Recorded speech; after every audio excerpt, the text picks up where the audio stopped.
ఇది ఒక కుటుంబం కనుక అందరి తరపున మీకు ప్రత్యేకమైనటువంటి వందనాలు తెలియజేస్తున్నాను. ఈ రాత్రి వారి షెడ్యూల్ చాలా బిజీగా ఉంటుంది. చాలాసార్లు మీరు రక్షణ టీవీలో ఆయన చూస్తూ ఉంటారు కనుక అసలైన ప్రశ్న సిసలైన జవాబులు దేవుని సేవకులు కనబడుతూ ఉంటారు. మధ్యాహ్నం అద్భుతమైనటువంటి వర్తమానం వారు మాట్లాడారు. తదుపరి కొంతమంది కోరినటువంటి అనుమానాలకి వారు సమాధానం చెప్పడం జరిగింది. కనుక ఈ రాత్రి వారు వాక్యాన్ని అందించిన పిదప ఈ రాత్రి దేవుని సభ బయలుదేరి మరలా హైదరాబాద్ వారు వెళ్తారు. కనుక వారు వచ్చినందుకు వారికి ప్రత్యేకమైనటువంటి వందనాలు మరొకసారి వారికి తెలియజేస్తూ ఉన్నాను. హల్లెలూయా, దేవునికి స్తోత్రం. హల్లెలూయా, గట్టిగా చెప్దాం హల్లెలూయా. మంచిది, ప్రాముఖ్యమైనటువంటి సమయంలోకి వచ్చాం కాబట్టి దయచేసి పిల్లలు అటు ఇటు తిరగొద్దు. ఈ సమయంలో సాక్షి అపాలజెటిక్స్ నెట్వర్క్ ద్వారా దేవుని యొక్క పరిచర్యను అంతర్జాతీయంగా నిర్వహిస్తూ, అలాగే అన్న చెప్పినట్టుగా రక్షణ టీవీలో వక్తగా అలాగే వ్యాఖ్యాతగా కూడా బైబిల్ మీద అనేకమైనటువంటి అవగాహన సదస్సులను, అలాగే క్రైస్తవ లోకంలో సామాజికమైనటువంటి పరిస్థితులకు అనుగుణంగా జరుగుతున్నటువంటి వాటి గురించి కూడా అధ్యయనం చేస్తూ క్రైస్తవ లోకాన్ని బలపరుస్తున్నటువంటి దైవజనులు ప్రవీణ్ ప్రగడ గారిని ఈ సమయంలో వాక్యాన్ని అందించాల్సిందిగా వారిని ప్రేమతో ఆహ్వానిస్తూ ఉన్నాం.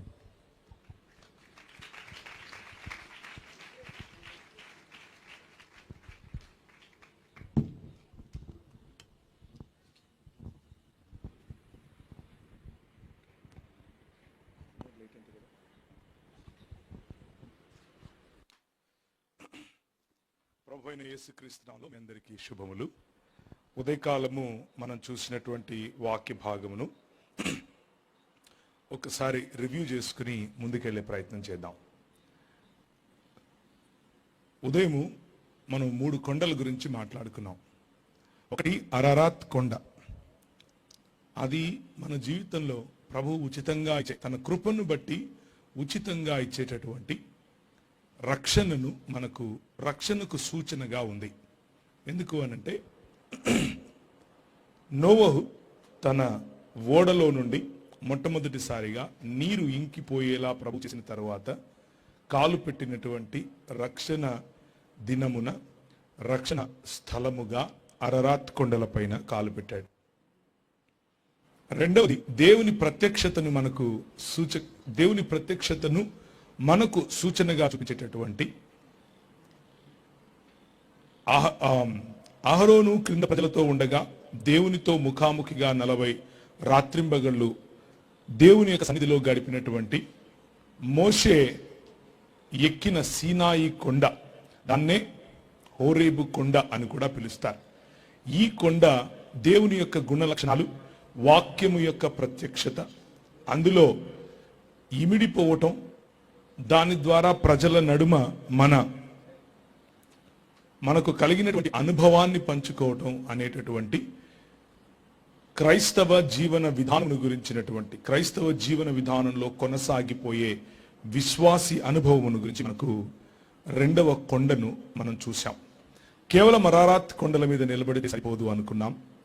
మన నడక కొనసాగిపోయి క్రైస్తవ విశ్వాస జీవితంలో పరిపక్వత వైపుకు నడిచేటటువంటి హోరేబు లేకపోతే సీనాయి కొండ వైపుకు వెళ్ళాలి. అది దేవుని వాక్య ప్రత్యక్షతలో మాత్రమే సాధ్యం అని చూసాం. 3వదిగా సీనాయి కొండను గమనించాం. సీనాయి కొండ పరిశుద్ధాత్ముని యొక్క అభిషేకమును, పరిశుద్ధాత్ముని యొక్క సన్నిధిని, పరిశుద్ధాత్ముని అనుభవమును మనకు గుర్తు చేస్తుందని, ఆ సీనాయి కొండ అనుభవంలో మనము ఉన్న సమయంలోనే దేవుని రాజ్య స్థాపనకు అవసరమైనటువంటి స్ఫూర్తిని, పిలుపును మరియు ధైర్యమును కలిగి ఉంటాం అన్న విషయాన్ని ఈరోజు ఉదయము 3 కొండల రూపంలో మనం చూసాం. అయితే ఈ సాయంకాల సమయంలో ప్రభు మనకు ఏర్పరచినటువంటి వాక్య భాగమును నేను మీ ముందు చదివి మనకు ప్రభు ఇచ్చినటువంటి ఆ గొప్ప ఆధిక్యతను ఒకసారి జ్ఞాపకం చేసుకుని, ఆ ఆధిక్యతలో మనం ఏ విధంగా ప్రభువుకు నమ్మకంగా ఎదగాలి, ప్రభువుకు నమ్మకంగా బ్రతకాలి అన్నటువంటి విషయాన్ని మనం ఈరోజు సాయంకాలం చూసే ప్రయత్నం చేద్దాం.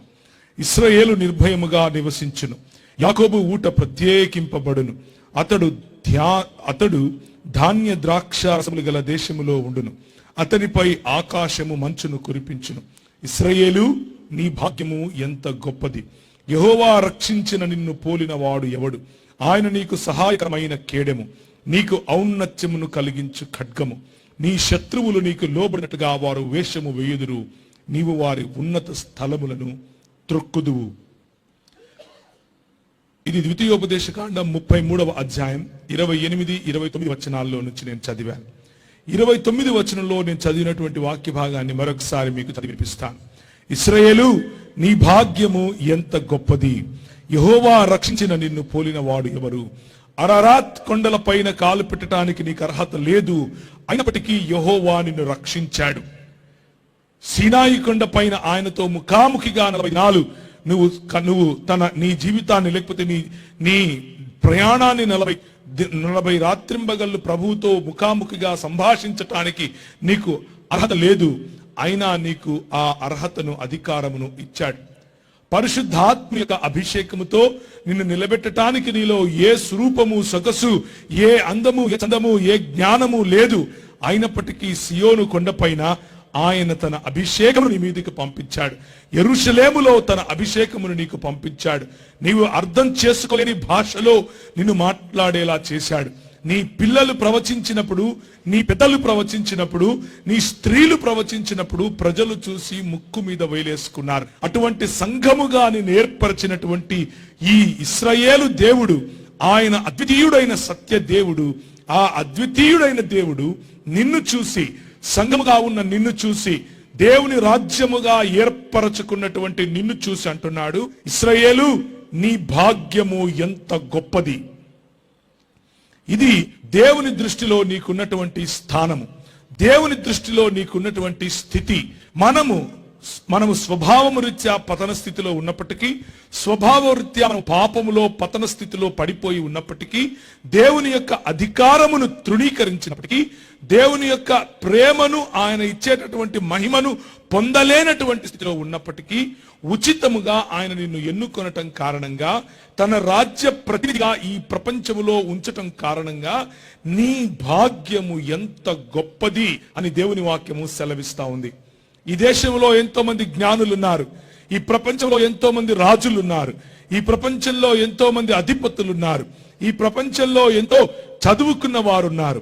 ఈ ప్రపంచంలో ఉన్నతమైనటువంటి కులాలలో పుట్టిన వాళ్ళు అనుకునే వాళ్ళు ఉన్నారు. ఈ ప్రపంచంలో రాజకీయ మణిమకుటములుగా ఎదిగిన వాళ్ళు ఉన్నారు. కానీ దేవుని వాక్యము వారందరి గురించి మాట్లాడుతూ లేదు. కానీ ఇశ్రాయేలు, నీ భాగ్యము ఎంత గొప్పది అని నీ గురించి మాట్లాడుతోంది. ఇశ్రాయేలు, యెహోవా రక్షించిన నీ భాగ్యము ఎంత గొప్పది అని దేవుని వాక్యము సెలవిస్తోంది. ఎందుకని ఈ భాగ్యము? ఎందుకని నన్ను యెహోవా దేవుడు వింతైన జనముగా, ఎందుకని యెహోవా దేవుడు నన్ను ప్రత్యేకించినటువంటి జనముగా, ఎక్లీసియాగా పిలుస్తున్నాడు? నాలో ఉన్నటువంటి అంత గొప్పతనం ఏముంది? ఎందుకని దేవుని వాక్యంలో నీవు ఉన్నత స్థలములను త్రొక్కుతావు అని వ్రాయబడి ఉంది? లేక దూడలు గంతులు వేసినట్లు మీరు గంతులు వేస్తారు అని ఎందుకని దేవుని రాజ్యము గురించి, దేవుడు ఏర్పరచుకున్న సంఘమును గురించి మాట్లాడుతున్నారు. మధ్యాహ్నం మనం చూసినట్లుగా మరి దానియేలుకి ఇచ్చినటువంటి ప్రవచనములో ఏ చేతి సహాయము లేకుండా తీయబడినటువంటి రాయిలాగా దేవుడు ఈ సంఘమును, దేవుడు ఈ సమాజమును, దేవుడు ఏర్పరచుకున్నటువంటి ఈ దేవుని యొక్క రాజ్యమును ఏర్పరచాడని, ఆ రాజ్యమునుకున్నటువంటి భావజాలము ఎదుట మిగిలిన ఏ భావజాలము నిలువలేదని, తుత్తునీయులుగా ఈ భావజాలము మిగిలిన భావజాలను త్రొక్కివేస్తుందని దేవుని వాక్యంలో నుంచి మనం చూసాం. వాటికి నిలువ నీడ లేకుండా పోతుంది అని దేవుని వాక్యములో నుండి మనం ఉదయం చూసాం. కానీ అలాంటి భావజాలములో దేవుడు ఏర్పరచినటువంటి తన సంఘములో, దేవుడు ఏర్పరచుకున్నటువంటి తన రాజ్య ప్రతినిధులుగా తలలై బ్రతకటానికి, తోకలుగా ఉండకుండా ఉండాలి అనంటే పరిశుద్ధాత్ముని శక్తి కావాలి అని చూశాం. పరిశుద్ధాత్ముని నింపుదలతో బ్రతకాలి అని చూశాం. పరిశుద్ధాత్ముడు మనతో ఉన్నప్పుడు అది సాధ్యం అని చూశాం. ఒక్కసారి మీ బైబిళ్లలోను ఒకసారి తిప్పి యోవేలు గ్రంథము 3వ అధ్యాయమునకు రండి.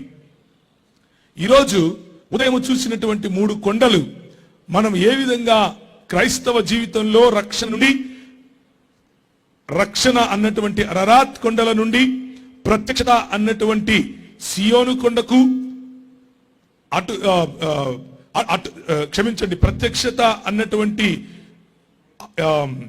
హోరేబు కొండకు, సీనాయి కొండకు, అటు నుంచి సియోను కొండకు మనం ఎలా ప్రయాణం చేశామో అలాగే 3 లోయలను నేను మీకు పరిచయం చేస్తాను. ఆ 3 లోయలలో ఉన్నటువంటి దేవుని యొక్క అద్భుత కార్యములను మీకు పరిచయం చేస్తాను. ఏ విధముగా మీరు తలలుగా ఉండటానికి ప్రభు పిలిచాడో అలా తలలుగా ఉండకుండా ఉండటానికి చేసేందుకు ఈ అపవాది తంత్రములను కుతంత్రములను ఏ విధంగా ఎదిరించటానికి ప్రభు మిమ్మల్ని పిలిచాడు, ఎందుకని మీ భాగ్యం ఇంత గొప్పది అన్న విషయాన్ని, పెంట కుప్పల మీద పడి ఉన్న మనలను ఎందుకని ఆయన తన నెత్తిన మోసుకుంటూ తిరుగుతున్నాడు అన్న విషయాన్ని కూడా మనం గమనిస్తాం. యోవేలు గ్రంథము 3వ అధ్యాయం. ఆ దినములలో అనగా యూదావారు యెరూషలేము కాపురస్తులను నేను చెరలో నుండి రప్పించు కాలమున అన్యజనులందరినీ సమకూర్చి యెహోషాపాతు లోయలోనికి తోడుకొని పోయి, మొదటి లోయ యెహోషాపాతు లోయ. ఆ తరువాత 18వ వచనము, ఆ దినమందు పర్వతములో నుండి క్రొత్త ద్రాక్షారసము పారును, కొండలలో నుండి పాలు ప్రవహించును, యూదా నదులన్నిటిలోనూ నీళ్లును పారును, నీటి ఊట యెహోవా మందిరములలో ఉబికి పారి షిత్తీము లోయలో తడుపును. ఇది 2వ లోయ, షిత్తీము లోయ. మెల్లిమెల్లిగా ఒక లోయ తరువాత ఇంకొక లోయను అర్థం చేసుకునే ప్రయత్నం చేద్దాం. సమయము ఉన్నంతలో వీలైనంత మరి వివరంగా చెప్పే ప్రయత్నం చేస్తాను కనుక ఒకవేళ ఒక లోయనే మనం ఆగిపోయినా పర్వాలేదు, ఒక లోయనే సంపూర్ణంగా అర్థం చేసుకున్నా పర్వాలేదు. మన జీవితంలో ఈ లోయలో ఉన్న అనుభవాన్ని మనము తీసుకునే ప్రయత్నం చేద్దాం. ఒకానొక సమయంలో మనం గమనించాల్సినటువంటి విషయాన్ని చెప్పటానికి 40 రాత్రింబగళ్ళు వర్షం పడింది. ఆ 40 రాత్రింబగళ్ళ తరువాత అరరాత్ కొండ పైన మనం దిగాం. 40 రాత్రింబగళ్ళు మనం ప్రభుతో ఆయన ప్రత్యక్షతలో మోషే ఉన్నాడు, అటు తరువాత ఆయన దిగి వచ్చాడు. అలాగే 40 రాత్రింబగళ్ళు మార్కు సువార్త 1వ అధ్యాయంలో మనం చూసినట్లయితే మన ప్రభు అయినటువంటి యేసు క్రీస్తు ఉపవాసం ఉండి పరిశుద్ధాత్ముని చేత కొనిపోబడినటువంటి దృశ్యాన్ని మనం చూస్తాం. పరిశుద్ధాత్ముడు ఆయనను అరణ్యములోనికి కొనిపోగా అరణ్యములో ఆయన 40 రాత్రింబగళ్ళు, వెంటనే పరిశుద్ధాత్మ ఆయనను అరణ్యంలోకి త్రోసుకొని పోయాను. ఆయన సాతాను చేత శోధింపబడుచు అరణ్యములో 40 దినములు అడవి మృగములతో కూడా ఉండెను. మరియు దేవదూతలు ఆయనకు పరిచర్య చేయుచుండి.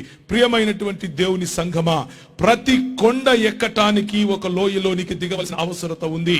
ప్రతి కొండ పైన నిలబడటానికి ఒక లోయలో మనము దిగాల్సినటువంటి అవసరత ఉంటుంది.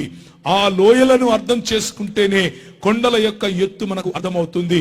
కొండల ఎత్తును అర్థం చేసుకుని పీఠభూముల పైన జీవించాలి అనంటే ఆ పీఠభూమి పైన దేవుడు ఏర్పరిచినటువంటి మనము ఆయన మణిమకుటములముగా లేకపోతే తలలుగా ఉండటానికి మనల్ని పిలిచాడు అన్న విషయం గుర్తు చేసుకోవాలి అనంటే దేవునితో గడిపేటటువంటి ఈ లోయలో ఉన్న అనుభవము మనకు కావాలి.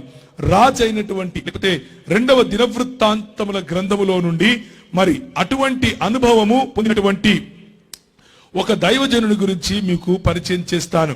2వ దినవృత్తాంతముల గ్రంథము 20వ అధ్యాయము. 2వ దినవృత్తాంతములు 20వ అధ్యాయము. ఇది అయిన తరువాత మోయాబీయులను మోయోనీయులను కొందరు దండెత్తి యెహోషాపాతు మీదికి వచ్చిరి. యెహోషాపాతు అన్నటువంటి ఒక రాజును గురించి మనం మాట్లాడుకుంటున్నాం. ఈ రాజు ఒక లోయలో ఆయన పొందినటువంటి బెరాకా అనబడినటువంటి ఒక ఆశీర్వాదమును గురించి మనం మాట్లాడుకుంటాం. అయితే ఆ లోయలోనికి దిగడానికి ముందు, ఆ లోయలోనికి ప్రభువు ఎదుట పశ్చాత్తాపముతో ప్రార్థించి సిద్ధపాటు పొందటానికి ముందు, ఆయనకు కలిగినటువంటి విజయాన్ని పొందటానికి ముందు ఆయన జీవితము ఎటువంటి జీవితముగా ఉండిందో చూడవలసిన బద్దులమై ఉన్నాం కనుక 2వ దినవృత్తాంతముల గ్రంథములోని 17వ అధ్యాయమునకు ఒక్కసారి మీ బైబిళ్లను త్రిప్పండి. తరువాత అతనికి బదులుగా అతని కుమారుడైన యెహోషాపాతు రాజై ఇశ్రాయేలు తన మీదికి రాకుండా తన రాజ్యమును బలపరచుకొనెను. అతడు యూదా దేశములోని ప్రాకారపురములందు సైన్యములను ఉంచి యూదా దేశమునందు తన తండ్రి అయిన ఆసా పట్టుకుని ఎఫ్రాయిమును పట్టణమందు కావలి బలములను ఉంచెను. యెహోవా అతనికి సహాయుడై ఉండగా యెహోషాపాతు తన తండ్రి అయిన దావీదు ప్రారంభ దినములలో నడిచిన మార్గమందు నడుచుచు బయలుదేవతను ఆశ్రయింపక తన తండ్రి దేవుని ఆశ్రయించుచు ఇశ్రాయేలు వారి చర్యలను వెంబడింపక ఆయన ఆజ్ఞలను అనుసరించి నడిచెను కాబట్టి యెహోవా అతని చేత రాజ్యమును స్థిరపరచెను.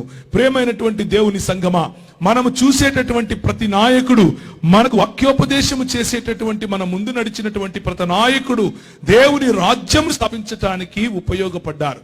దేవుని రాజ్యమునకు ప్రతీకలుగా వారు ముందుకు నడిచారు. రాజైనటువంటి యెహోషాఫాతు జీవితంలో కూడా దేవుని రాజ్యమును స్థాపించటానికి ఆయన ముందుకు వెళ్ళినటువంటి అనుభవాన్ని మనం చూస్తాం. ఆయన అలా ముందుకు వెళ్ళటానికి గల కారణం ఏమిటి అంటే, తన తండ్రి అయిన దావీదు ప్రారంభ దినములలో నడిచినటువంటి మార్గముల యందు ఆయన నడిచాడు.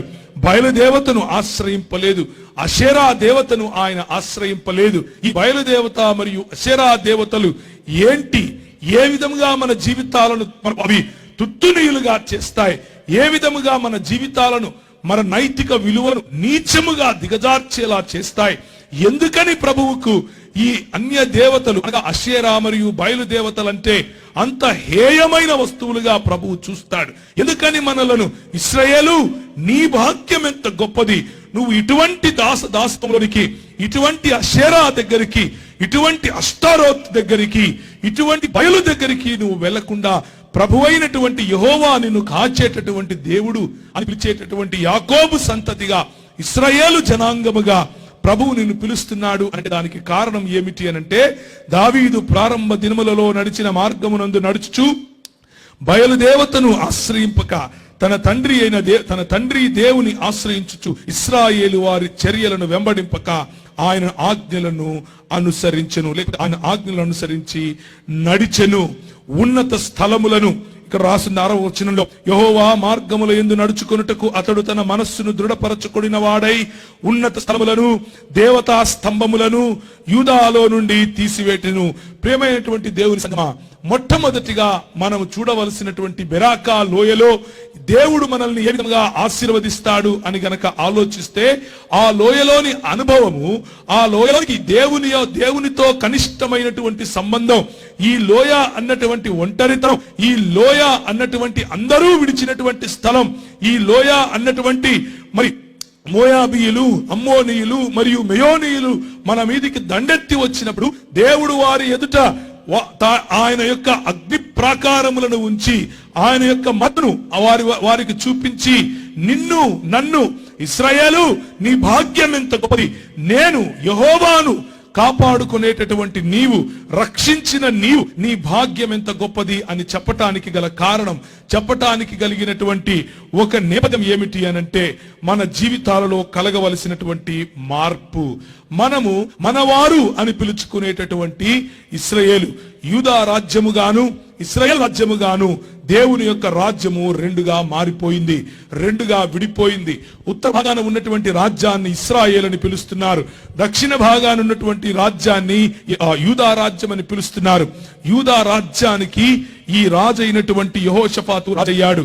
రాజైనటువంటి ఈయన ఏం చేస్తున్నాడు అనంటే, తన రాజ్యమును బలపరుచుకున్నాడు. ఎవరు రాకుండా? రాజై ఇశ్రాయేలు తన మీదికి రాకుండా బలపరుచుకుంటున్నాడు. ప్రియమైనటువంటి దేవుని సంఘమా, మనము అని పిలుచుకునేటటువంటి మనవారు, మన క్రైస్తవులు అని పిలుచుకునేటటువంటి మనవారు, వారిలో నామకార్థపు క్రైస్తవ జీవితం ఉంటుంది. అలాంటి వారిని ఇశ్రాయేలుగా పిలుస్తాం. ఎందుకు ఇశ్రాయేలుగా పిలుస్తాము అనంటే, వారి రాజైనటువంటి ఆస, వారి రాజైనటువంటి ఆహాబు తన భార్యతో కలిసి నెహుష్టానులను, అలా తన భార్యతో కలిసి బయలుదేవతలను, తన భార్యతో కలిసి అష్టారోతు దేవతలను ప్రతిష్ఠించుకుని, వారికి తెలియనటువంటి మతములో మత ప్రాతిపదికన మేము క్రైస్తవులము అని చెప్పుకొని తిరిగేటటువంటి ఇశ్రాయేలు సమాజము ఒకటి మన మధ్యలో, ఇక్కడ కూర్చున్న వారిలో కూడా ఉండే అవకాశం ఉంది. మన హృదయంలో యేసు క్రీస్తు కాకుండా మిగిలిన ఏ దేవీ దేవతలు, మిగిలిన ఏ ధనము, మిగిలిన ఏ అందము, మిగిలిన ఏ డినామినేషన్, మిగిలిన ఏ దేవునికి మనకు మధ్య నిలిచేటటువంటి దైవ జనుడుగా పిలువబడినటువంటి వారైనా సరే ఉంటే, వారిని ఇశ్రాయేలుతో పోల్చి దేవుని వాక్యం చెబుతోంది. కానీ యూదయ దేశానికి రాజైనటువంటి ఈ రాజు మాత్రం, యెహోషాఫాతు మాత్రం ఏం చేస్తున్నాడు అనంటే తన రాజ్యాన్ని బలపరుచుకుంటున్నాడు. కావలి బలములను ఎత్తైన ప్రదేశాలలో ఉంచే ప్రయత్నం చేస్తున్నాడు. మొట్టమొదటిగా దేవుని సంఘమైనటువంటి 73 వసంతాలు పూర్తి చేసుకుంటున్నటువంటి ఈ సంఘము తీసుకోవలసినటువంటి జాగ్రత్తలు, ప్రియమైనటువంటి దేవజనులారా, ప్రియమైనటువంటి సంఘ పెద్దలారా, ప్రియమైనటువంటి సంఘ నాయకులారా, యువకులారా, యువతులారా, మీకు అర్థమవ్వాల్సినటువంటి విషయం, సంఘములో నుండే సంఘమునకు చెందిన వారమని చెప్పుకుంటూనే నెహుష్టాన్లను నెత్తిన పెట్టుకుని తిరిగేవారు కనిపిస్తూ ఉంటారు. ఉన్నతమైన స్థలములలో దేవతా స్తంభములను నిలిపేవారు మన మధ్యలోనే ఉంటారు. మనకు తెలిసి తెలియకనే 73 సంవత్సరాలు 73 వసంతాలు మనం ప్రయాణించినప్పటికీ మన మధ్యలో నుండి ఈ చెడు ఇంకా పోలేదు. మన మధ్యలో నుండి మనము నిలబెట్టుకున్నటువంటి ఈ దేవతా స్తంభములు మనకు కనిపిస్తూనే ఉంటాయి. ఆ దేవతా స్తంభములు మీరు అనుకుంటున్నట్లుగా బయట కనిపించే దేవీ దేవతల విగ్రహాలు కాదు. అవి కాదు నేను చెప్పేది. మన సమాజములో, మన హృదయాలలో, మన మధ్యలో మనకున్న సంబంధాలను మనం ఏర్పరచుకున్నటువంటి నిహుష్టానులు, మనం ఏర్పరచుకున్నటువంటి దేవతా స్తంభములు, మనం ఏర్పరచుకున్నటువంటి ఉన్నత స్థలములు, ఆ ఉన్నత స్థలములను మనము త్రొక్కబద్దులమై ఉన్నాం. ఆ ఉన్నత స్థలములను మనము త్యజించబద్దులమై ఉన్నాం. ప్రభువు మనతో ఈ విధంగా సెలవిస్తున్నాడు, మీకు మరియు ఇశ్రాయేలుకు, ఇశ్రాయేలు అని నేను నిన్ను పిలిచాను, కానీ ఇశ్రాయేలు అని పిలిచిన వారిలోనే కొందరు తమను తాము దేవతా స్తంభములకు అర్పించుకుంటున్నారు. కొందరు తమకు తాము అష్తారోతు దేవతకు సమర్పించుకుంటున్నారు. కొందరు తమకు తాము అషేరా దేవతకు సమర్పించుకుంటున్నారు. అటువంటి వారితో జాగ్రత్తగా ఉండి అని చెప్పటానికి ఈ మన రాజు అయినటువంటి యెహోషాఫాతు మనకు ఒక ఉదాహరణ. అటువంటి వారితో జాగ్రత్తగా ఉండటం అనంటే ఏం చేయాలి? యెహోవా మార్గముల యందు నడుచుకోవాలి, తన మనస్సును దృఢపరుచుకోవాలి, ఉన్నత స్థలములను దేవతా స్థలములను యూదాలో నుండి తీసివేయాలి. యూదా అనగా దేవుని రాజ్యమును ప్రతిబింబించేటటువంటి దేవుని సంఘము. ఇందులో మన మధ్యలోకి వచ్చేటటువంటి అనేకమైనటువంటి తప్పుడు బోధలు మనకు ఇశ్రాయేలును పోలి ఉన్నాయి. ఆ తప్పుడు బోధలు మనకు కేవలము ఒక డినామినేషన్ పట్ల మక్కువను తీసుకుని వచ్చే బోధలు. ఆ తప్పుడు బోధలు యేసు దేవుడు కాదు, ఆయన కేవలము దేవుని కుమారుడు, ఆయన కేవలము ప్రవక్త, ఆయన కేవలము మన వంటి వాడే, మనము దేవుళ్ళమే అని చెప్పేటటువంటి దుర్బోధలు. ముఖ్యంగా ఈ ఉభయ గోదావరి జిల్లాల్లో వస్తూ ఉన్నటువంటి భయంకరమైనటువంటి బోధలు, మీ ప్రక్క జిల్లాలో కృష్ణా జిల్లాలో వస్తున్నటువంటి భయంకరమైన బోధ, అది దేవుడు మనకు ఉచితముగా ఇచ్చినటువంటి రక్షణ కాదు. నువ్వు నేను రాత్రిమగళ్ళు కూర్చొని ఎంతో ఏడవాలి, ప్రతోడి దగ్గరికి వెళ్ళి ఏదో చెయ్యాలి, ఆ తరువాత మన జీవితంలో రక్షణ వస్తుంది అని చెప్పేటటువంటి భయంకరమైన నీతి క్రియల చేత నువ్వు రక్షింపబడతావు అని చెప్పేటటువంటి బోధ. ఇటువంటి బోధలు ఎన్నో మన జీవితాలలో, మన సంఘాలలో మెల్లిమెల్లిగా వస్తూ ఉన్నాయి. అటువంటి బోధల నుండి మనల్ని మనం తప్పించుకోవటానికి, అటువంటి బోధల నుండి మనల్ని మనం విడిపించుకోవటానికి జాగ్రత్త పడాలి. మొదటి రాజుల గ్రంథం 15వ అధ్యాయము, మొదటి రాజుల గ్రంథము 15వ అధ్యాయాన్ని ఒకసారి చూడండి. దేవుని వాక్యములో నుండి మనము నేర్చుకోవలసినటువంటి కొన్ని విషయాలను నేను మీ ముందు ఉంచే ప్రయత్నం చేస్తున్నాను. 15వ అధ్యాయంలో మరి నెబాతు కుమారుడు రాజైన యెరోబాము ఏలుబడిలో 18వ సంవత్సరమున అబియాము యూదా వారిని ఏలనారంభించాడు. వారు ఏం చేశారు? ఆయన తన అవ్వయైన మయాక అసహ్యమైన యొక్క దానిని చేయించి దేవతా స్తంభము ఒకటి నిలుపగా ఆసా ఆ విగ్రహమును చిన్న భిన్నములుగా కొట్టించి కిద్రోను ఓరను దానిని కాల్చివేసి ఆమె పట్టపు దేవి కాకుండా ఆమెను తొలగించెను. ఈ కిద్రోను వాగు అన్నది మొదటి లోయ. ఆ లోయనే బిరగా అన్నటువంటి లోయ. ఆ లోయను గురించి మనం తెలుసుకోవటానికి గనక ప్రయత్నం చేస్తే 2వ దినవృత్తాంతములు మొదటి లోయగా మనం చూసుకున్నటువంటి యెహోషాఫాతు అన్నటువంటి లోయ, ఆ యెహోషాఫాతు లోయను గురించి మనం అధ్యయనం చేస్తే ఆ యెహోషాఫాతు లోయ ఇంకేదో కాదు, బెరాకా అన్నటువంటి లోయ అని మనకు అర్థమవుతుంది. ఈ యెహోషాఫాతు దేవుని ఎదుట నీతిమంతుడిగా జీవించాడు. దేవుని ఎదుట దేవతా స్తంభములను పడద్రోశాడు. దేవుని ఎదుట అవినీతిని ఖండించాడు. దేవుని ఎదుట మరి దేవుని యొక్క విలువలను మాత్రమే రాజ్యములో ఉంచే ప్రయత్నం చేశాడు. మేము క్రైస్తవులమే అని చెప్పుకుంటూ లోకములో లోక మర్యాద చొప్పున తిరిగేటటువంటి ఇశ్రాయేలుతో ఆయన తన విభేదాన్ని చూపించాడు. దూరముగా ఉన్నాడు. తన తండ్రి అయినటువంటి దావీదు నడిచినటువంటి త్రోవలో నడిచాడు. అలా నడిచిన తరువాత యెహోషాపాతు అతని జనులు వారి వస్తువులను దోచుకొనుటకు దగ్గరకు రాగా, ఎప్పుడు జరిగింది ఇది? వీరందరూ వచ్చి మోయాబీయులు, అమ్మోనీయులు, మెయోనీయులతో కొందరు దండెత్తి యెహోషాపాతు మీదకి వచ్చారు. వీడు పరిగెత్తుకుంటూ వెళ్ళుకొని ఒక చోట దాచుకుని ఉన్నారు. వీరందరూ కలిసి ఉపవాసం ఉండి ప్రార్థించి దేవుని వైపు మొరపెట్టుచున్నారు. ప్రభువా మాకు రక్షణ నీవు, ప్రభువా మమ్మను కాపాడు అని అన్నప్పుడు, మరియు అతడు జనులను హెచ్చరిక చేసిన తరువాత యెహోవాను స్తుతించుటకు గాయకులు ఏర్పరచి వారు పరిశుద్ధాలంకారమును ధరించి సైన్యము ముందర నడుచుచు యెహోవాకు నిత్యముండును, ఆయన స్తుతించుడి అని స్తోత్రము చేయుటకు వారిని నియమించెను. వారు పాడుటకు స్తుతించుటకు మొదలు పెట్టగా యెహోవా యూదా వారి మీదికి వచ్చిన అమ్మోనీయుల మీద, మోయాబీయుల మీద, షేయూరు వన్యవాసుల మీద మాటుగాండ్రను పెట్టెను గనుక వారు హతులయ్యారు. అమ్మోనీయులను, మోయాబీయులను, షేయూరు మన్యవాసులను బొత్తిగా చంపి నిర్మూలన చేయవలనని పొంచి ఉండి వారి మీద పడ్డారు. వారి షేయూరు కాపురస్తులను కడముట్టించిన తర్వాత తమలో తమను ఒకరితో ఒకరు చంపుకొనుటకు మొదలు పెట్టారు. యూదావారు అరణ్యమందున్న కాపురుల దుర్గము దగ్గరకు వచ్చి సైన్యముల తట్టు చూడగా వారు శవములై నేల మీద పడి ఉన్నారు. ప్రభు అంటున్నాడు యెహోషాపాతుతో, ప్రభు అంటున్నాడు, యూదావారులారా, యెరూషలేము కాపురస్తులారా, యెహోషాపాతు రాజా, మీరందరూ ఆలకించండి. యెహోవా సెలవిచ్చేది ఏంటంటే, ఈ గొప్ప సైన్యమునకు మీరు భయపడద్దు, జడియదు. ఈ యుద్ధము మీరు కాదు, దేవుడే జరిగిస్తాడు. మీరు ఊరికినే ఉండి నిలబడుకుని చూడండి, మీ ముందర శవములలాగా మీరు పడి ఉంటారు అని అన్నాడు. చెప్పింది చెప్పినట్లుగానే శవములలాగా పడి ఉన్నారు. వీరు పరిగెత్తుకుపోయి యెహోషాపాతు అతని జనములు వారి వస్తువులు దోచుకొని దగ్గరకు రాగా ఆ శవముల యొద్ద విస్తారమైన ధనమును, ప్రశస్తమైన నగలును కనబడెను. వారు తమకిష్టమైనంత మట్టుకు తీసుకొని తాము కొనిపోగలిగినంత కంటే ఎక్కువగా ఒలుచుకొనిరి. కుల సొమ్ము అతి విస్తారమైనందున దానిని కూర్చుటకు 3 దినములు పట్టెను. 4వ దినమున వారు బెరాకా లోయలో కూడిరి. అక్కడ వారు యెహోవాకు కృతజ్ఞతాస్తుతులు చెల్లించినందున నేటి వరకును ఆ చోటికి బెరాకా లోయ అని పేరు. బెరాకా అంటే స్తుతి, ఆశీర్వాదము అని అర్థం. ప్రియమైనటువంటి దేవుని సంఘమా, ఇశ్రాయేలు, నీ భాగ్యం ఎంత గొప్పదో తెలుసా?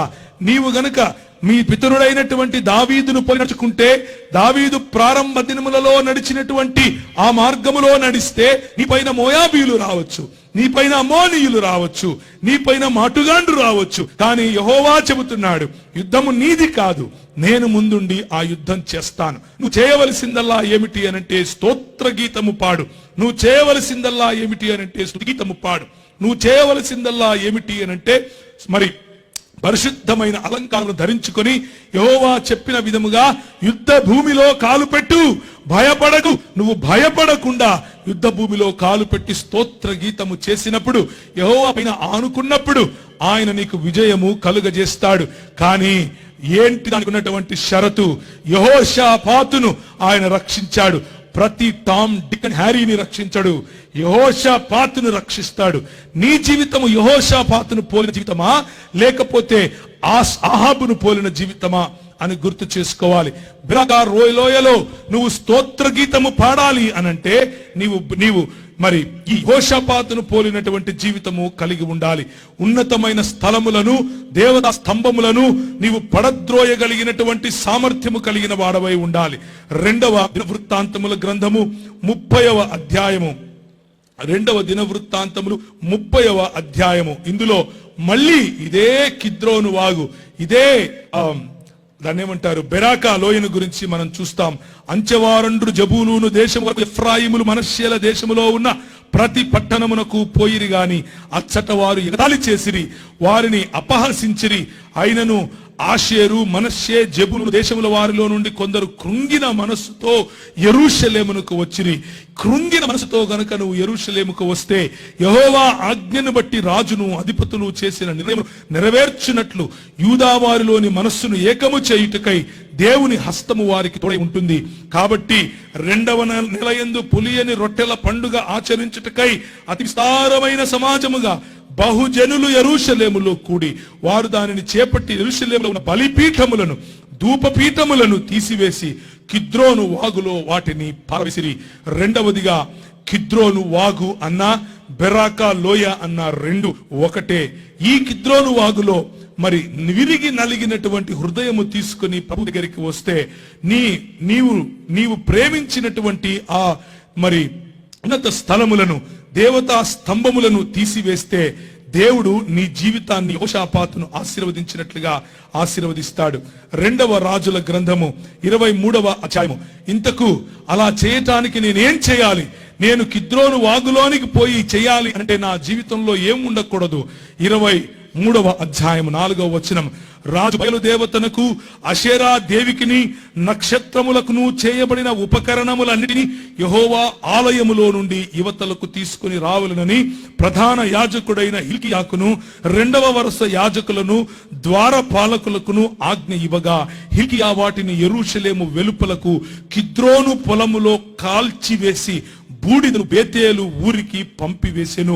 ప్రియమైనటువంటి దేవుని సంఘమా, ఎంత భయంకరమైనటువంటి పనులు ఈ 2వ రాజులు 23వ అధ్యాయంలో మరి రాజైనటువంటి యూదా రాజైనటువంటి యోషియా కాలంలో జరుగుతూ ఉన్నాయి. దేవుని ఆలయంలోనే, దేవుని ఆలయ సన్నిధిలోనే ఎవరు ఉన్నారు? బయలుదేవతకు, అషారా దేవికి నక్షత్రములకు చేయబడిన ఉపకరణములు కనిపిస్తున్నాయి. దేవుని ఆలయంలోనే బయలుదేవత కనిపిస్తా ఉంది. బయలుదేవత అన్నది ఫర్టిలిటీని సూచిస్తుంది. బయలుదేవత అన్నది హోమోసెక్షువాలిటీని సూచిస్తుంది. బయలుదేవత అన్నది స్వలింగ సంపర్కాన్ని సూచిస్తుంది. బయలుదేవత అన్నది ఈ లోకములో ఉన్నటువంటి ధనమును సూచిస్తుంది.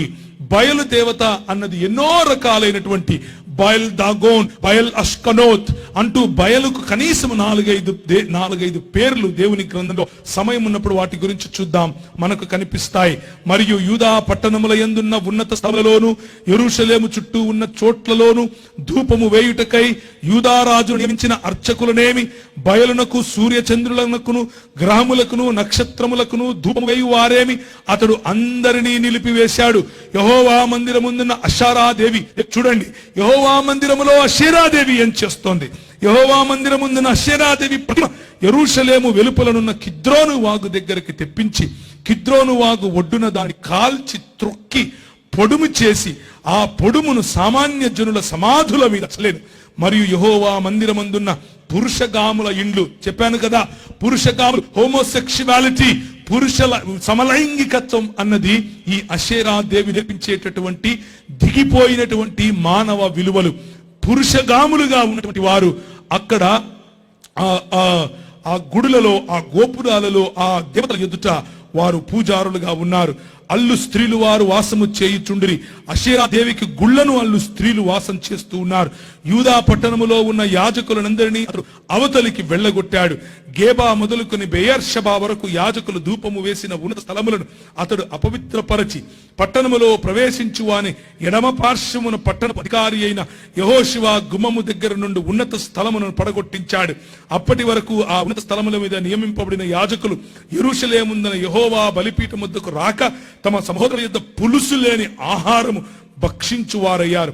బెన్ హిన్నోము అను లోయలోకి, తోఫేతు అను ప్రదేశమునకు అతడు అపవిత్రము చేశాడు. ఇది 2వ లోయ, బెన్ హిన్నోము అనేటటువంటి లోయ. ఈ బెన్ హిన్నోము అనేటటువంటి లోయ మొదటి లోయ బెరాకా లోయ అయితే అందులో స్తుతి గీతము పాడతాం, స్తోత్రగీతము పాడతాం. యెహోవా దేవుడు మన పట్ల పక్షముగా ఉండి మనకు జయాన్నిస్తాడు. 2వ లోయ బెన్ హిన్నోము అన్నటువంటి లోయ. ఈ లోయ మన జీవితాలలో, మన మధ్యలో ఉన్నటువంటి దిగజారిపోయినటువంటి నైతిక విలువలను తీసివేసేటువంటి లోయ. ప్రియమైనటువంటి దేవుని సంఘమా, మనము చాలా యాదృచ్ఛికమో ఏమో తెలియదు కానీ భయంకరమైనటువంటి పరిస్థితుల్లో మనం ఉన్నాం. సుప్రీంకోర్టు మొన్నటి మనం చెబుతుంది, మరి పురుషుడు పురుషుడిని పెళ్లి చేసుకోవచ్చు, స్త్రీ స్త్రీని పెళ్లి చేసుకోవచ్చు.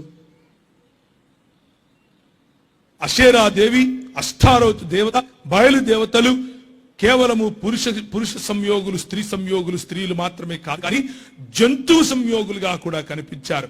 తమ పిల్లలను అగ్నిగుండములో వేసిన వారుగా కనిపిస్తారు. మెలకు అన్నటువంటి దేవత ఎదుట వారు టెంపుల్ ప్రాస్టిట్యూషన్ చేయించారు. అనంటే ఈ అషేరా దేవత ఎదుట స్త్రీలు వచ్చి ఆ మందిరములో రాత్రంతా కూడా మరి వ్యభిచారమును కల్పించి వెళ్ళేవారు. అలా జరిపించిన తరువాత వారి జీవితాలలో పండంటి బిడ్డ పుడతాడు అనే నమ్మకం వారు కలిగి ఉండేవారు. ఇటువంటి అనేకమైనటువంటి దిగజారిపోయినటువంటి నైతిక విలువలు మన జీవితాలలో లేకుండా ఉండటానికి దేవుడు మనకిచ్చినటువంటి పిలుపు ఏమిటి అంటే, మరియు యూదారాజులు చేయించిన ఆహాజు మేడగది పైనున్న బలిపీఠములను యెహోవా మందిరపు 2 సాలలలో మనష్షే చేయించిన బలిపీఠములను రాజు పడగొట్టించి చిన్నాభిన్నములుగా చేయించి ఆ ధూళిని కిద్రోను వాగులో పోయించాడు. బెన్ హిన్నోము వాగు, కిద్రోను వాగు, ఈ 2 లోయలు మనకు బలమునిచ్చే లోయలు. ఈ కిద్రోను వాగు దేవుని ఎదుట మనము మరి ఆయనను స్తోత్రము చేసేటటువంటి బెరాకా అనబడినటువంటి లోయ. కానీ ఈ మార్గములో నడిచేటప్పుడు ప్రియమైనటువంటి దేవుని సంగమా, అది సామాన్యమైన మార్గము కాదు, అది ఎంతో కఠినమైన మార్గము. ఈ సమాజము నిన్ను హెచ్చరిస్తుంది, ఈ సమాజము నిన్ను విడిచిపెడుతుంది, ఈ సమాజంలో ఉన్నవారు దండెత్తి నీ మీదకి వస్తారు, నీ కుటుంబం ఇలా వ్యతిరేకంగా ఉండటానికి వీలు లేదు అని అంటారు. కానీ ధర్మశాస్త్రమును బోధించుటకై పెద్దలైన బెన్హయీలును, ఓబద్యాను, జకర్యాను, నెతన్యాను, మికాయాను అను వారు మన మధ్యలో దేవుని సంఘ పెద్దలుగా ఉన్నారు. ఆ దేవుని సంఘ పెద్దలు మనకు బోధించినటువంటి వాక్యమును జ్ఞాపకం చేసుకోవాలి. మన మధ్యలో అన్యాగ్నిని రానివ్వకుండా చూసుకోవాలి. మన మధ్యలో అషేరా దేవత యొక్క ప్రతిమ ఉండకుండా చేసుకోవాలి. అలా చేసుకోవటానికి గల ముఖ్యమైనటువంటి, అలా చేసుకోవటానికి మన మధ్యలో వచ్చేటటువంటి ఒకానొక మార్గమును నేను మీకు చూపిస్తాను. యెహోషాపాతు అంతకు అంత గొప్పవాడై యూదా దేశమందు కోటలను సామాగ్రిని నిల్వ చేసి పట్టణమును కట్టించి యూదా దేశపు పట్టణంలో అతనికి బహుధనము సమకూర్చుకున్న తరువాత, ఆ క్రింది పరాక్రమశాలులు ఆయన క్రింద ఉన్న తరువాత 18వ అధ్యాయం 1వ వచనం, తనకు ఐశ్వర్యమును ఘనతయు అధికముగా కలిగిన తరువాత, 2వ దినవృత్తాంతములు 18:1, తనకు ఐశ్వర్యమును ఘనతయు అధికముగా కలిగిన తరువాత యెహోషాపాతు ఆహాబుతో వియమంది. మొట్టమొదటిసారిగా ఈ యెహోషాపాతు అయితే ఇశ్రాయేలు నుండి తన రాజ్యమైనటువంటి యూదాను కాపాడుకోవాలని ప్రయత్నించాడో, యెహోషాపాతు అయితే మరి సామాన్యమైనటువంటి క్రైస్తవ జీవితము నుండి నేను దేవుని శిష్యుడను, నేను పరిశుద్ధాత్మను పొందినటువంటి దేవుని శిష్యుడను అని చెప్పేటటువంటి జీవితములో నుండి నామకార్థ క్రైస్తవుడితో కలిసి తిరిగి నామకార్థ క్రైస్తవుడుగా మనవాడేలే, నా కులపు వాడేలే, నా వాడే అనుకుంటూ వాడితో పాటు నీవు జీవితము జీవించటానికి చేతులు కలిపితే, ప్రభు అంటున్నాడు, ఏ విధంగా అయితే యెహోషాపాతు తన ఐశ్వర్యము కలిగిన తరువాత, అధికారము కలిగిన తరువాత, తనకు ఘనత కలిగిన తరువాత, ఒళ్ళు కొవ్వెక్కి నెత్తి మీదకి కళ్ళొచ్చిన తరువాత ఆహాబుతో వియ్యమందాడు. ప్రియమైనటువంటి దేవుని సంఘమా, వియ్యం రూపములో మన మధ్యలోనికి ఆహాబు వస్తాడు. వియ్యం రూపములో మన మధ్యలోనికి తన భార్య అయినటువంటి ఎవరు వస్తారు? ఆహాబు భార్య ఎవరు? మళ్ళీ చెప్పండి. ఆమె వచ్చింది, ఒక్కసారి కాలు పెట్టింది అని అంటే ఆహాబు పరిస్థితి ఎలా అవుతుందో చూడండి. క్షమించండి, యెహోషాపాతు పరిస్థితి ఎలా అవుతుందో చూడండి. ఆయన అన్నాడు, ఇంటికి తీసుకొచ్చాడు, ఈయన దగ్గర మాంసం లేదా, ఈయన దగ్గర తినడానికి అన్నం లేదా, ఆయన వచ్చాడని చెప్పి ఈయన ఏం చేశాడు, అతను వెంట వచ్చిన జనుల కొరకు ఆహాబు అతని కొరకు ఏం చేశాడు, అనేకమైన గొర్రెలను పశువులను కోయించి తనతో కూడా రామోత్గిలాదు మీదికి పోవుటకు అతన్ని ప్రేరేపించాడు. ఇది మొట్టమొదటిగా మన జీవితాలలో వచ్చేటటువంటి వియ్యము రూపములో, సంబంధాల రూపములో వచ్చేటటువంటి ఒక ప్రలోభము. ఈ ప్రలోభము మనలను ఇశ్రాయేలు నీ భాగ్యం ఎంత గొప్పది, యెహోవా రక్షించిన నీ భాగ్యం ఎంత గొప్పది అన్నటువంటి ఆ ఐడెంటిటీ, ఆ గుర్తింపును మర్చిపోయేలా చేస్తుంది. మరి రాజు అయినటువంటి యెహోషాపాతు కూడా మర్చిపోయాడు. తన కొడుకు మరి మోహించినటువంటి ఆమె ఆహాబు కుమార్తెకిచ్చి పెళ్లి చేయాలి అని ఆశించాడు. వెళ్లి పెళ్లి చేయటానికి ఇచ్చాడు. వియంకుడు అయ్యాడు. వియంకుడైన వెంటనే ఈయన గొర్రెలను కోసి లేకపోతే మేకలను కోసి ఆయనకు భోజనం పెట్టి రామోత్గిలాదు మీదికి వెళదాం మనం వెళ్ళి అని అన్నాడు. ఈయనకు ఏమీ తెలియదు, సరేలే పోదాంలే అని అన్నాడు. నువ్వు రావా అని అడిగితే నా ప్రజలు నీ ప్రజలు, నీ ప్రజలు నా ప్రజలు, నేను నీవాడను అంటున్నాడు 3వ వచనంలో. నీవు నాతో కూడా రామోత్కిలనదుకు వచ్చెదవా అని అడుగుగా యెహోషాపాతు నేను నీవాడను, నా జనులు నీ జనులు, మేము నీతో కూడా యుద్ధముకు వస్తాము అని అంటున్నాడు. 400 మంది ప్రవక్తలను సమకూర్చాడు. ఇటువంటి ఆహాబు రాజు మధ్యలో చాలా మంది ఉంటారు. లోకముతో చేయి కలపటానికి మనల్ని పిలుస్తారు. పిలిచినప్పుడు మనం ఆ బిస్కెట్ కి గనక పడిపోయాము అని అంటే మన జీవితంలో అటువంటి బిస్కెట్లు కులం రూపంలో వస్తాయి.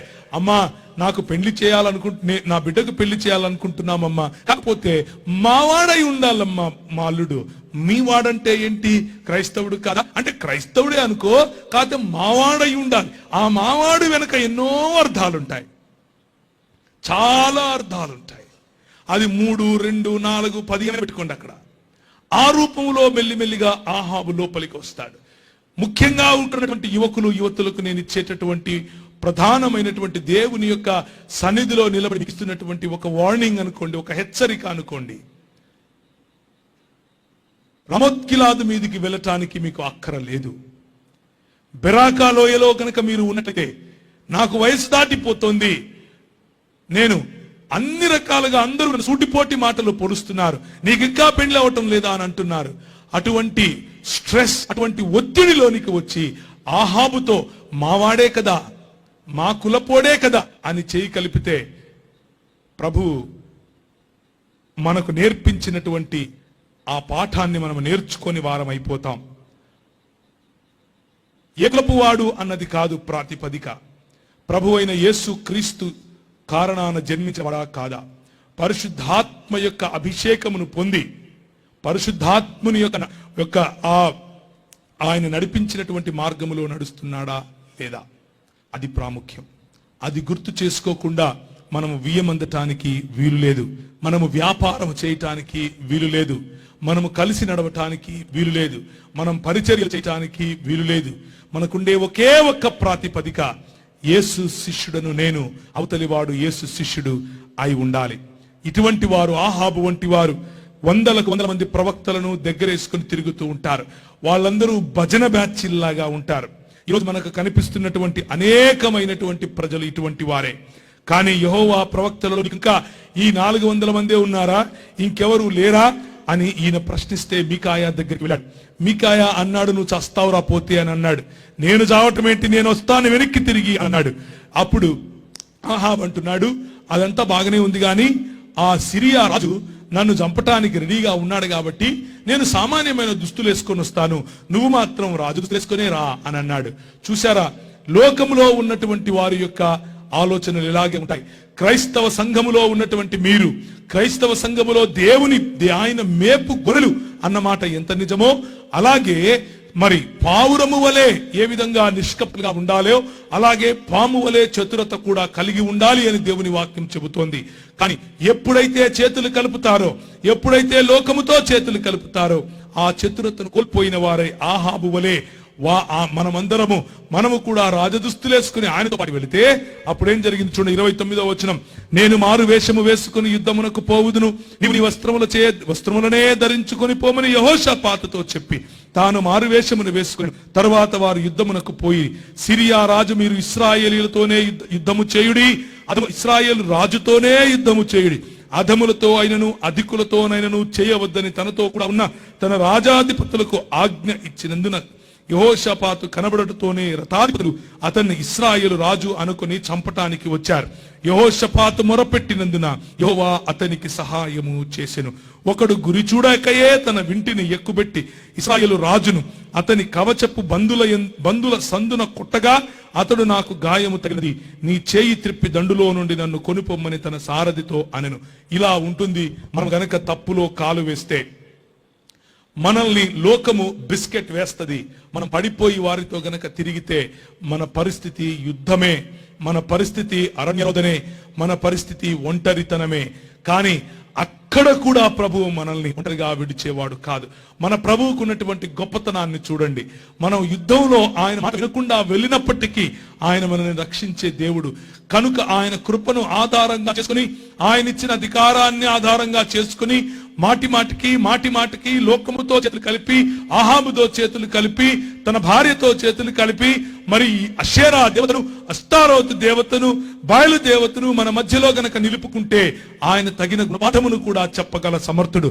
కానీ ఎవరైతే ఈ దేవుని యొక్క విశ్వాసులను మరి తప్పుద్రోవ పట్టించటానికి ఈ ఆహాబులాగా ప్రవర్తిస్తారో, ఆయన వైపు గురి చూసి కూడా కొట్టలేదు.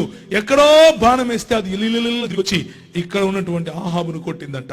ఒకడు గురి చూడకయే తన వింటిని ఎక్కుపెట్టి ఇశ్రాయేలు రాజును కొడితే అది తను వేసుకున్నటువంటి బంధకముల సందున వాడిని కొట్టాడు, వాడు చచ్చాడు.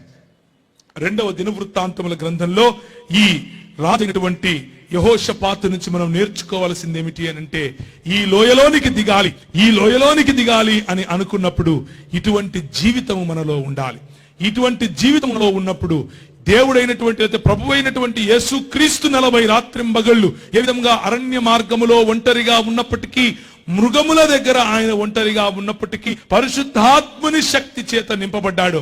పరిశుద్ధాత్ముని శక్తి చేత నింపబడి బలముగా బయటకు వచ్చి పరిశుద్ధాత్ముని యొక్క బలముతో పరిచర్య చేయగలిగాడు. అటువంటి పరిచర్యను చేయడానికి ఇటువంటి జీవన విధానం కావాలి. మనము తగ్గించుకొని ప్రభువు వైపుకు చూడగలగాలి. మనము సిద్ధపాటులోనికి రావటానికి ఈ పనిని మనము చేయాలి. ఆ సిద్ధపాటుని మనము ఈ యెహోషాపాతు జీవితంలో చూస్తూ ఉన్నాం. ఆ యెహోషాపాతు జీవితంలో ఆయన ఒంటరి వాడు అయిపోయినప్పుడు, తన వియంకుడైనటువంటి అహాబు తనను విడిచిపెట్టినప్పుడు, ఇదంతా జరిగిన తరువాత మోయబీలు, అమ్మోనీయులు, మోయోనీయులు ఆయన మీదికి వచ్చారు. ఆయన మీదికి వచ్చినప్పుడు యెహోవా సెలవిచ్చినట్లుగా ఈ యుద్ధములో మనం పోట్లాడవలసిన నిమిత్తము లేదు. యూదా వారలారా, యెరూషలేము వారలారా, మీరు యుద్ధ పంక్తులు తీర్చి నిలబడండి. మీతో కూడా ఉన్న యెహోవా దయచేయు రక్షణను మీరు చూస్తారు. భయపడకండి, జడియకండి, రేపు వారి మీదికి పోండి, యెహోవా మీతో కూడా ఉంటాడు అంటూ 17వ వచనం 20వ అధ్యాయంలో చెప్పినట్లుగా వారు వెళతారు, నిలబడుకుంటారు, స్తోత్ర గీతము పాడతారు. స్తోత్ర గీతము పాడిన తర్వాత 4వ దినమున వారు బెరాకా లోయలో కూడి అక్కడ వారు యెహోవాకు కృతజ్ఞతాస్తుతులు చెల్లించినందుకు నేటి వరకు ఆ చోటికి బెరాకా లోయ అని పేరు. ప్రియమైనటువంటి దేవుని సంఘమా, బెరాకా లోయలో ఉన్నటువంటి అనుభవం కావాలి అనంటే, బెరాకా లోయలో ఉన్నటువంటి దేవుడిచ్చేటటువంటి ఈ మనం పోరాడకయే ఆయన ఇచ్చేటటువంటి విజయము మనకు సంతరించాలి అనంటే ఒకే ఒక మనం తీసుకోవలసినటువంటి జాగ్రత్త, లోకముతో చేతులు కలపకండి. లోకపు మర్యాదను పోలి జీవించకండి. లోకపు మర్యాదను పోలి జీవించకుండా ఉండటానికి ప్రభు మన కోసం ఒక వ్యవస్థను ఏర్పరచాడు. యోహాను సువార్త 17వ అధ్యాయము. వారికి వాక్యమిచ్చియున్నాను, నేను లోక సంబంధిని కానట్లు వారును లోక సంబంధులు కారు గనుక లోకము వారిని ద్వేషించును. నీవు లోకములో నుండి వారిని తీసుకొని పొమ్మని నేను ప్రార్థించలేదు, కానీ దుష్టుని నుండి వారిని కాపాడమని ప్రార్థించుచున్నాను. 14వ వచనం. నేను లోక సంబంధిని కానట్లు వారును లోక సంబంధులు కారు. సత్యమందును వారిని ప్రతిష్ఠ చెయ్యము. నీ వాక్యమే సత్యము. నీవు నన్ను లోకమునకు పంపిన ప్రకారము నేను వారిని లోకమునకు పంపితిని. ప్రభువు, మన ప్రభు అయినటువంటి యేసుక్రీస్తును ఈ లోకములోనికి ఎందుకు పంపించాడు? ఈ లోకములో వ్యభిచారులతో మాట్లాడటానికి పంపించాడు. ఈ లోకములో దొంగలతో మాట్లాడటానికి పంపించాడు. ఈ లోకములో సుంకరులతో మాట్లాడటానికి పంపించాడు. ఈ లోకంలో నలిగిన వారిని విడిపించటానికి పంపించాడు. ఈ లోకంలో ఉండటానికి మనల్ని పంపించాడు. ఆయన మన కోసం ప్రార్థిస్తూ వారిని ఈ లోకములో నుంచి తీసుకొని పో అని నేను ప్రార్థించటం లేదు తండ్రి, కానీ వారిని లోకములోనే ఉంచు, కానీ నీ యందు నేనును నా యందు నీవును ఉన్నలాగున వారును మన యందు ఏకమై ఉండవలనని వారి కొరకు మాత్రమే కాదు, వారి వాక్యమును విని ఎవరైతే నన్ను ప్రభువుగా అంగీకరించారో వారందరి కోసము ప్రార్థన చేస్తున్నాను అంటూ ఆయన చెబుతున్నాడు. ఏ విధంగా అయితే నన్ను నువ్వు లోకంలో పంపించావో ఆ విధంగా నేను వీరిని లోకంలోనికి పంపుతున్నాను. దాని అర్థం లోకంతో చేతులు కలపమని కాదు ప్రియులారా. లోకములోనే మనం ఉంటాం, కానీ లోక సంబంధముగా మనం ఉండటానికి వీలు లేదు. ఈ లోకములో భౌతికంగా బ్రతుకుతూ ఉంటాం, కానీ ఈ లోక మర్యాదకు సంబంధించి మనం బ్రతకం. ఒక్కసారి రోమీయులకు రాసినటువంటి పత్రిక 12వ అధ్యాయము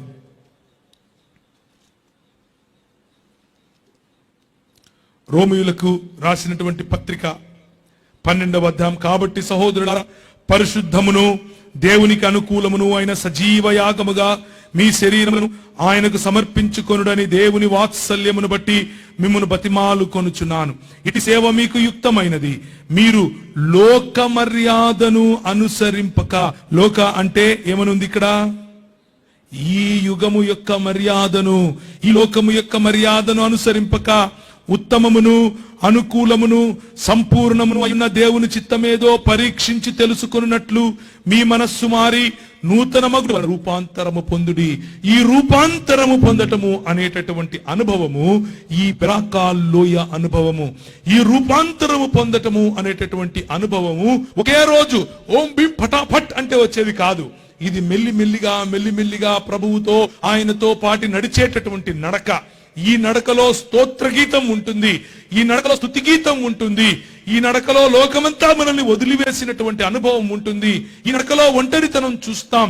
ఈ నడకలో మనం పరిశుద్ధాత్ముని యొక్క అభిషేకాన్ని కలిగి ఉంటాం. ఈ నడకలో మనం ఈ లోక మర్యాదలో ప్రతి ఒక్క విషయంలోనూ ఎదిరించే ప్రయత్నం చేస్తాం. చేతులు కట్టుకొని చూసే వారముగా కాకుండా, ఈ లోక మర్యాదను అనుసరింపకుండా ఉత్తమము అనుకూలమైనటువంటి దేవుని చిత్తమును చేసే ప్రయత్నం చేస్తాం. ఆ పని చేసిన వారే మన ముందు నడిచినటువంటి పెద్దలు. 73 సంవత్సరాలు మీ జీవితాలను కట్టడానికి గల కారణం ఏమిటి అనంటే, 73 వసంతాలు మిమ్మల్ని కాచుకుంటూ వెళ్ళడానికి గల కారణం ఏమిటి అనంటే, ఈ లోక మర్యాదను అనుసరించకుండా, ఈ లోకములో ఉన్నటువంటి ధనం, ఈ లోకములో ఉన్నటువంటి కీర్తి, ఈ లోకములో ఉన్నటువంటి సంబంధాలు, ఈ లోకములో ఉన్నటువంటి మరి ఏదైనా సరే ప్రభువు కంటే ఎక్కువ కాదు అన్నటువంటి దృఢ సంకల్పం. అటువంటి సంకల్పాన్ని, అటువంటి ఆరాధన కలిగినటువంటి జీవితాన్ని క్రైస్తవ జీవితం అని పిలుస్తారు. యెహోషాపాతు కొద్ది క్షణాలకు లేదా కొద్ది దినాలకు అతను ఈ పిలుపును మరచిపోయాడు. లోక సంబంధమైనటువంటి జీవితాన్ని జీవించటానికి ఆయన ఆహాబుతో చేతులు కలిపాడు. ఆహాబుతో చేతులు కలిపిన తరువాత ఆయన కోల్పోయినటువంటి దేవుని యొక్క సంబంధాన్ని దేవుడు తిరిగి ఆయన జీవితంలో తీసుకుని వచ్చాడు. కేవలము బెరాక అన్నటువంటి లోయ. ఈరోజు రాత్రికాల సమయంలో నేను నిన్ను ప్రశ్నిస్తున్నాను, ప్రియమైనటువంటి దేవుని సంఘమా, ప్రియమైనటువంటి విశ్వాసి, ప్రియమైనటువంటి పరిచారకుడా, ప్రియమైనటువంటి సంఘ పెద్ద, నీ జీవితంలో ఏ లోయలో నువ్వు ఉన్నావు? నీ జీవితంలో ఒంటరితనములో ఒకవేళ ఉన్నావా? నీ జీవితంలో లోకముతో చేతులు కలిగావా? బయటకు తెలియకుండానే ఒంటరిగా నీ హృదయంలో లోకములో కలిసిపోయావా?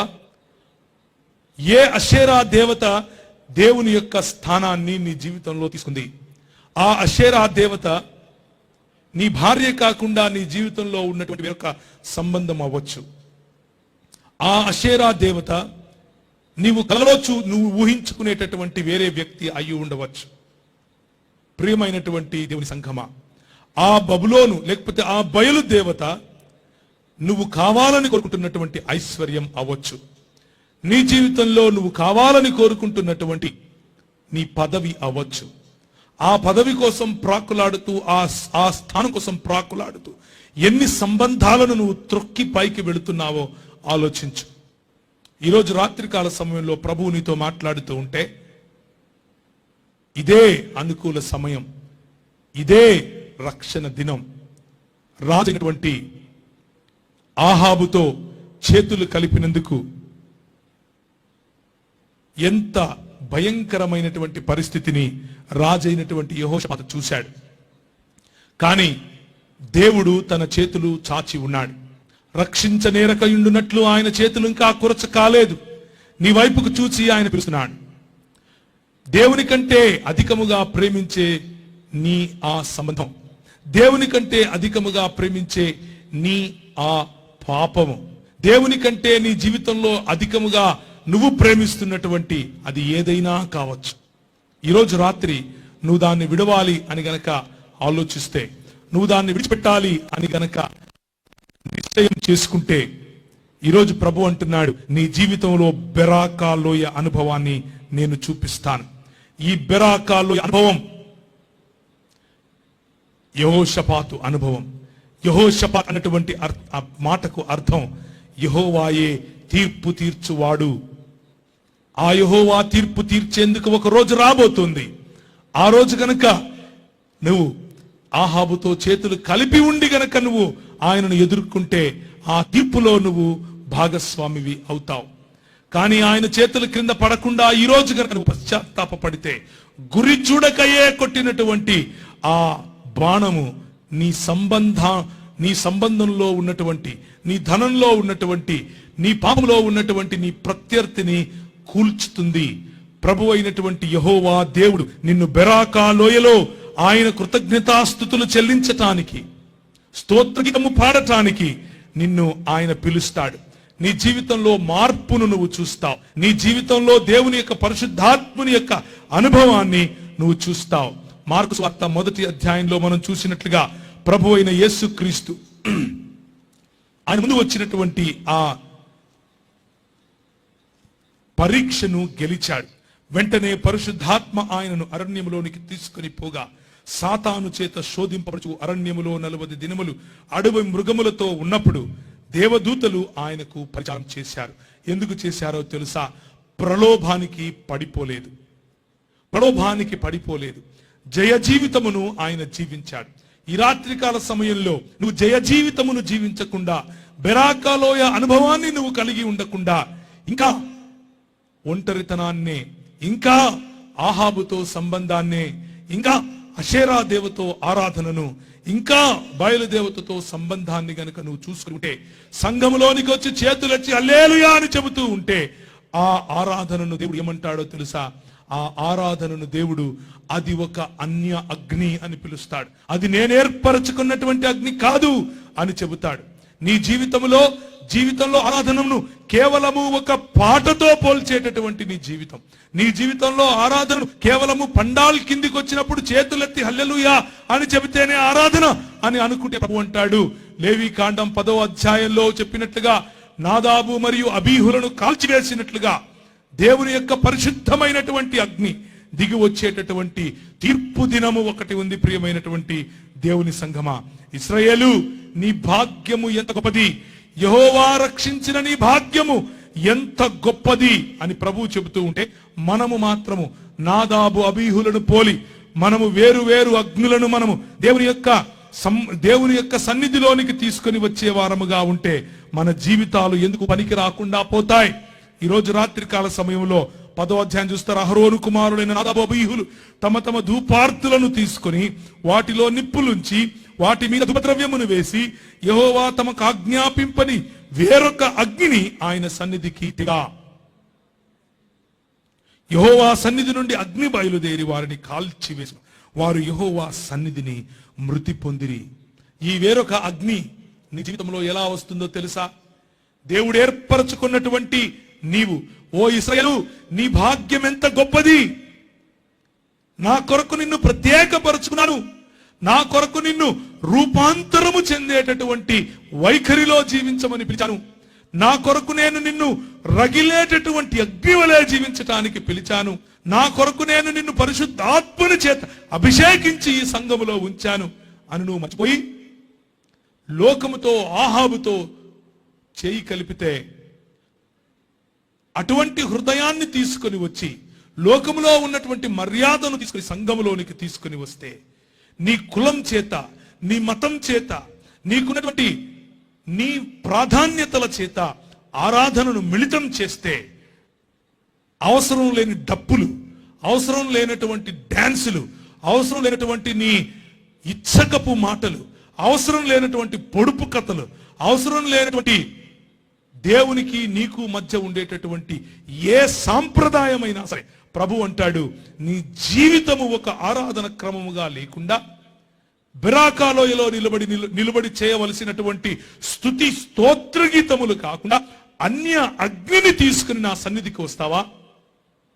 అన్యాగ్నిని తీసుకుని నా సన్నిధికి వస్తే నేను చూస్తూ ఉంటాననుకుంటున్నావా? వేరొక అగ్నిని ఆయన సన్నిధికి తేగా యెహోవా సన్నిధి నుండి అగ్ని బయలుదేరి వారిని కాల్చివేసింది. ప్రియులారా, బహుశా వారు ఏ విధంగా అహరోను ప్రతిరోజు బలిపీఠంలో ఉన్నటువంటి ఆ అగ్నిని తీసుకుని వచ్చి ధూపార్తి వేయటానికి అగ్ని పెడతాడో చూసి ఉంటారు నాదాబు అబీహులు. బహుశా మనం 73 సంవత్సరాల నుండి మన పెద్దలు ఎటువంటి సమర్పించారు, ఎటువంటి పరిశుద్ధమైన జీవితాన్ని ప్రభుకు ఆరాధనగా సమర్పించారు, ఎటువంటి పరిశుద్ధమైనటువంటి వారి జిహ్వ ఫలాన్ని, పరిశుద్ధమైనటువంటి వారి జీవన క్రమాన్ని, పరిశుద్ధమైనటువంటి వారి జీవితంలో ఉన్న మానవ విలువలను మనము చూస్తూ వచ్చాం.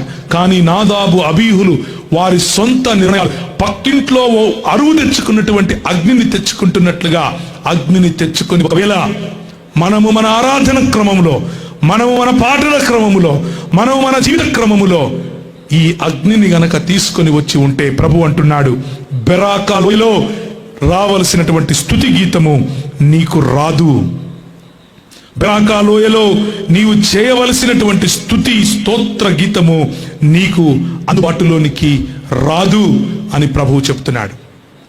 ఈ రాత్రికాల సమయంలో బహుశా ఒకే లోయలో నుండి మనము నిష్క్రమించవలసి వస్తుందేమో, కానీ ఒకే సూటిగా ఉన్నటువంటి ప్రశ్న, నీ జీవితంలో ఏ సంబంధం నీకు అషేరా దేవతలాగా నిలబడి ఉంది? ఒకవైపు అషేరా దేవతతో ఆ సంబంధంలో, ఆ ధనంలో, ఆ పాపములో, నీ సొంత ఊహలో, నీ ధనాపేక్షలో, నీ కులము అనే కట్టుబాట్లలో, లోకముతో వియ్యమందే నీ పోకడలలో, లోకం ఆలోచించేట్లుగా నువ్వు ఆలోచిస్తూ దేవుడే కదా అర్థం చేసుకుంటాళ్లే అని నువ్వు గనక ఆయనకు డిస్కౌంట్ ఇచ్చే బిస్కెట్లు వేసే ప్రయత్నం చేస్తే, ప్రభు ఈరోజు రాత్రి మీతో అంటున్నాడు, ఆ పక్కన్నా ఉండు, ఈ పక్కన్నా ఉండు. రెండు ఓడల మీద కాలు పెడితే బొక్కబోలపడి మూతిపళ్ళు రాలతాయి అంటున్నాడు. ఈరోజు రాత్రికాల సమయంలో ఏ ఆహాబుతో నువ్వు ఏమందుతున్నావు? ఈరోజు రాత్రికాల సమయంలో ఏ బయలుదేవతను నువ్వు కొలిచే ప్రయత్నం చేస్తున్నావు? బయటకు కనిపించటానికి మాత్రం హల్లెలూయా అని అంటున్నావు, సంఘంలోనికి వస్తున్నావు, డాన్సులు వేస్తున్నావు, చప్పట్లు కొడుతున్నావు, సంతోషంగా కనిపిస్తున్నావు, కానీ లోపల మాత్రం నీ ఆరాధన ఏ బయలుకో, ఏ అష్టారోతుకో, లేకపోతే ఏ అషేరాకో ఇస్తూ ఉన్నావు. అదే గనక నీ జీవితంలో నిజమైతే ఈరోజు రాత్రి ఇదే అనుకూల సమయం ప్రియులారా. సంఘము లోపల వస్తున్నటువంటి అన్యాన్ని, సంఘము లోపల మనం తీసుకొచ్చినటువంటి కులపు కట్టుబాట్లు, సంఘము లోపలికి మనం తీసుకొచ్చినటువంటి బ్రాహ్మణవాదం, సంఘం లోపలికి మనం తీసుకొచ్చినటువంటి మనువాదం, సంఘంలోనికి మనం తీసుకొచ్చినటువంటి పురుషులు స్త్రీ పురుషుల మధ్య వ్యత్యాసం, సంఘంలోనికి మనం తీసుకొచ్చినటువంటి సమానత్వము లేని ఆలోచనలు, సంఘంలోనికి మనం తీసుకొచ్చినటువంటి స్వార్థపూరితమైనటువంటి టీచింగ్స్ మనల్ని మలినం చేస్తూ ఉంటే, అదే జీవన క్రమంలో కొనసాగుతూ నేను దేవుణ్ణి ఆరాధిస్తాను అనంటే, బహుశా బెరాకా లోయ ఈ 40 రాత్రింబగళ్లను సూచించేటటువంటి దేవుని యొక్క పరిశుద్ధాత్మని యొక్క అభిషేకమును సూచించేటటువంటి ఈ లోయ, కిద్రోను వాగు, ఏ వాగులో అయితే వీటన్నిటినీ ధ్వంసం చేసి మనం కలపాలో ఆ వాగులో మనము ఉండలేని పరిస్థితి, స్తుతి చేయలేని పరిస్థితి. ఈరోజు రాత్రికాల సమయంలో అదే గనక నీ పరిస్థితి అయితే, come back to the lord, దేవుని వైపుకు తిరిగిరా, హృదయమును దేవునికి సమర్పించు. నువ్వు అప్పుడెప్పుడో 20 సంవత్సరాల క్రితం, అప్పుడెప్పుడో 30 సంవత్సరాల క్రితం, అప్పుడెప్పుడో 40 సంవత్సరాల క్రితం బహుశా నీ హృదయాన్ని ప్రభువుకు అప్పగిస్తావా అని అడిగితే చేయలేపు ఉండవచ్చు.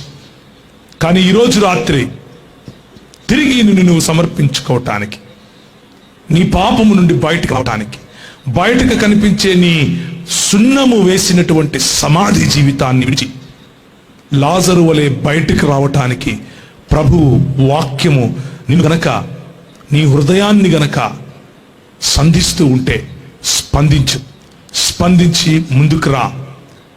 ప్రభు యెహోషాపాతు జీవితంలో ఇచ్చినట్లుగా బెరాకా లోయలో నీకు విజయాన్ని ఇస్తాడు. బెరాకా లోయలో నీకు స్తోత్ర గీతాన్ని, స్తుతి గీతాన్ని ఇస్తాడు. తలలో ఉంచుకుని దేవుని వైపుకు చూద్దామా? ప్రభువుతో ఒక నిమిషం మాట్లాడదామా? ఈ లోక మర్యాదను అనుసరించి జీవించే నీ జీవితము ఇక విడిచిపెడతావా? ఎందరో ఆయన ఆత్మచేత నడిపింపబడుదురో వారందరినీ కుమారులు అని పిలిచాడు ప్రభువు. ఆత్మచేత నడిపింపబడిన వారు పాపమును గూర్చియు నీతిని గూర్చియు ఒప్పింప చేయబడతారు. మోకరించాలనుకున్న వారు మోకరించండి, లేచి నిలబడాలనుకున్న వారు లేచి నిలబడండి. ప్రభువు వైపుకు మనం చూద్దాం. కిద్రోను వాగులో ఈరోజు ఆ అష్తారోతు దేవతను, ఆ అషేరా దేవతను, ఆ బయలు దేవతను మనం విడిచిపెడదాం. ఈ కిద్రోను వాగులో మనకున్నటువంటి హేయమైన సంబంధాలను విడిచిపెడదాం. ఈ కిద్రోను వాగులో మనము దేవునికి మనకు మధ్య ఉన్నటువంటి ఆ ధూపదీప నైవేద్యాలను తీసి పక్కన పెడదాం. ఈ కిద్రోను వాగులో దేవునికి మనకు ఉన్నటువంటి ఎత్తైన స్తంభాలను రాజైనటువంటి యెహోషాపాతు పడగొట్టినట్లుగా మనము పడగొడదాం.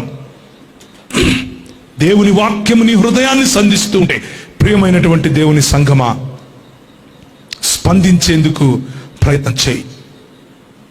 ఈ లోక మర్యాదను విడిచిపెట్టే ప్రయత్నం చేయి. నీ కులపు కట్టుబాట్లను తెంచుకో. సాటి మనిషిని మనిషిగా చూసేందుకు ఆలోచన చేయి. నీ పొరుగువాడి బాగోగుల గురించి ఆలోచించేందుకు ప్రయత్నం చేయి. ప్రియమైనటువంటి దేవుని సంఘమా, ఈ రాత్రికాల సమయంలో ప్రభువు నిన్ను సంధిస్తున్నాడు. ప్రభువు నిన్ను సంధిస్తూ ఉంటే